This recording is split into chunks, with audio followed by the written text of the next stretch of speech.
तो फ्रेंड्स जय Jagannath welcome back to my YouTube channel जार ना हूँ मिनी ब्लॉगर सुधीर। तो भाई पूरा दांत घसार व्यस्त अच्छा आम ए अच्छु पुंजी सिल्ले जमी पूर्व भिडियो आपको कही एठू आम बाहर जीवु गुप्तेश्वर।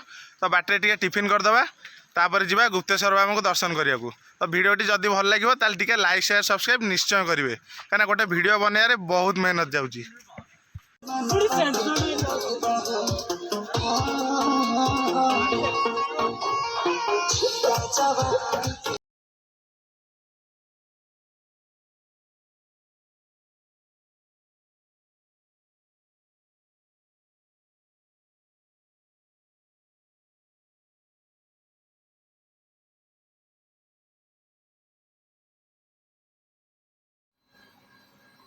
तो सकाल सकाल आम पहुँची भाई टिफिन स्टल आम पिला सब खाइबार व्यस्त अच्छा मु मगे देती बरा को इडली।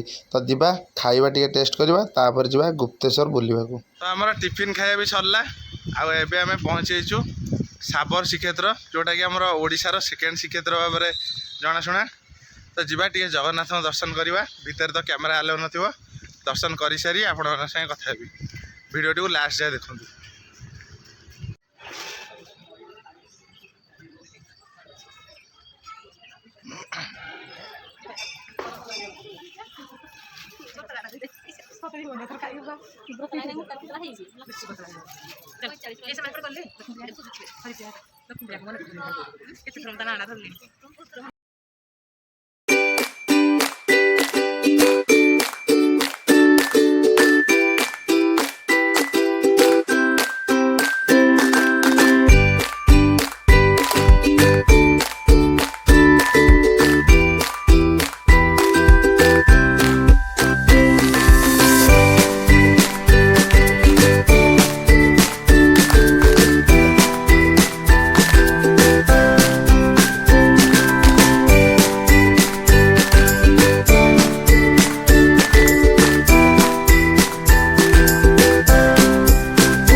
गुप्तेश्वर रास्तार अच्छे आप देखो रास्ताटा केते सिनिक रास्ता है बढ़िया रोड। आम कोरापुट जिते बाट भी आसलु सबुठ बढ़िया रोड हूँ यहाँ ना कौन भाई? हाँ हाँ बढ़िया रोड यहाँ आउ गाड़ी चलने भी बढ़िया लगुच। आपण मैंने आसिले बढ़िया रोड व्यूटा बढ़िया एंजॉय करेंगे। आठ गुप्तेश्वर रहा मात्र 10 किलोमीटर। तो देखा आउ 10 किलोमीटर केमती कौन रास्ता रोचे जा बाबा दर्शन करवा तापर जा आमर डेस्टिनेशन जोटा हूँ तलमाड़ी। तो चलतु गुप्तेश्वर देखा।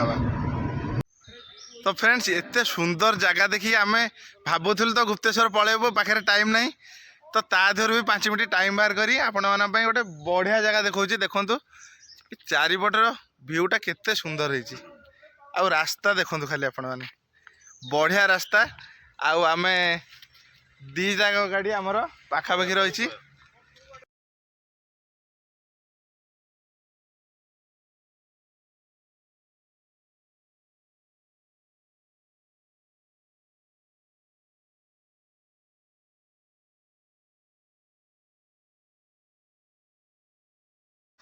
तो एबे आम आसी पहुँची गलु बाबा गुप्तेश्वर पीठ रे आउ रास्ता तो जमी आपको देखली बढ़िया रास्ता थिला।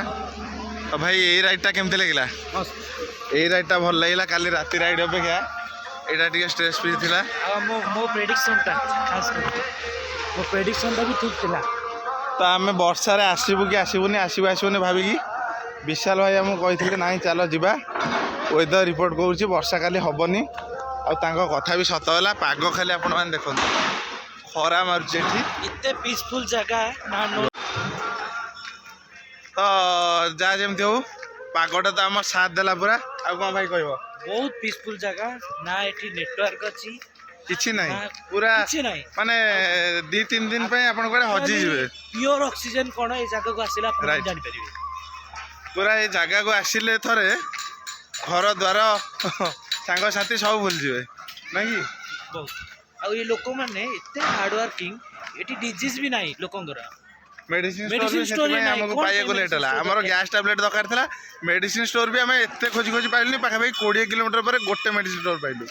तो ये आप देखु ତ ଯାହା ବି ହଉ ଆମେ ତ ଆସି ପହଞ୍ଚିଗଲୁ। ବହୁତ ବଢିଆ ଲାଗିଲା। ଯିବା ଟିକେ ଦର୍ଶନ କରିବା। ତ ଆମେ ଆସିଗଲୁ ବାବାଙ୍କ ଦର୍ଶନ କରିବାକୁ। ଏଠି ଦେଖନ୍ତୁ ଅଛି କେତେ କ୍ୟୁଟ୍ କ୍ୟୁଟ୍ ମାଙ୍କଡ଼। ତ ବାଟରେ ତ ବହୁତ ଦେଖିକି ଆସିଲୁ ଆଉ ଏଠି ପାଖରେ ଦେଖୁଛୁ। ଏଇ ହାଉ ଆର୍ ୟୁ? ଫୋନଟା ଛଡେଇ ନଉ।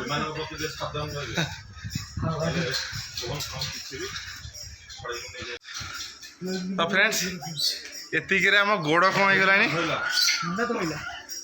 ଆହୁରି ଆଗକୁ ଅଛି କେତେ ବାଟ। ତ ଭାଇ ଗୋଡ଼ କ'ଣ ହେଇଗଲାଣି, ମୁଁ ପାଟି ପାଟି ନିଶ୍ୱାସ ନେଉଛି କାରଣ ସିଡ଼ି ଚଢ଼ିବାର ତ ଅଭ୍ୟାସ ନାହିଁ। ତ ଆଜି ଆସିଛେ ମାନେ ବାବାଙ୍କୁ ଟିକେ ଦର୍ଶନ କରିକି ଯିବା ନା କ'ଣ?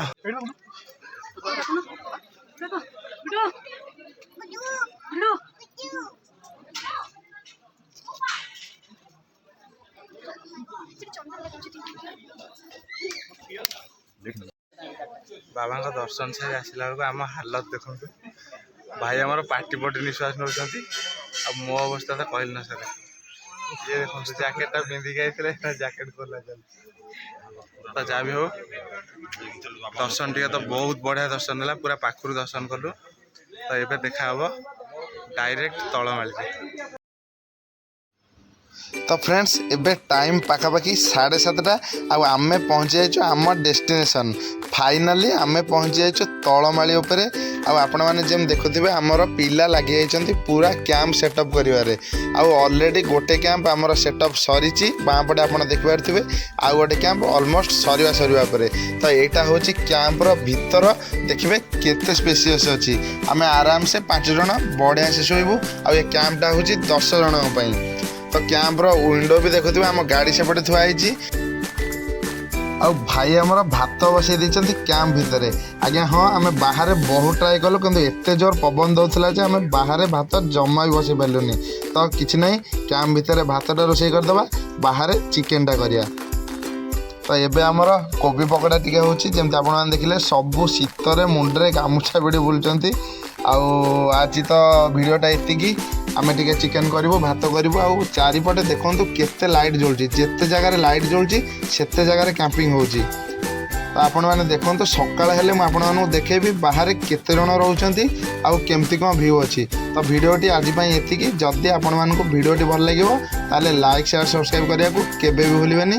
ରହୁଛି, ଜୟ ଜଗନ୍ନାଥ।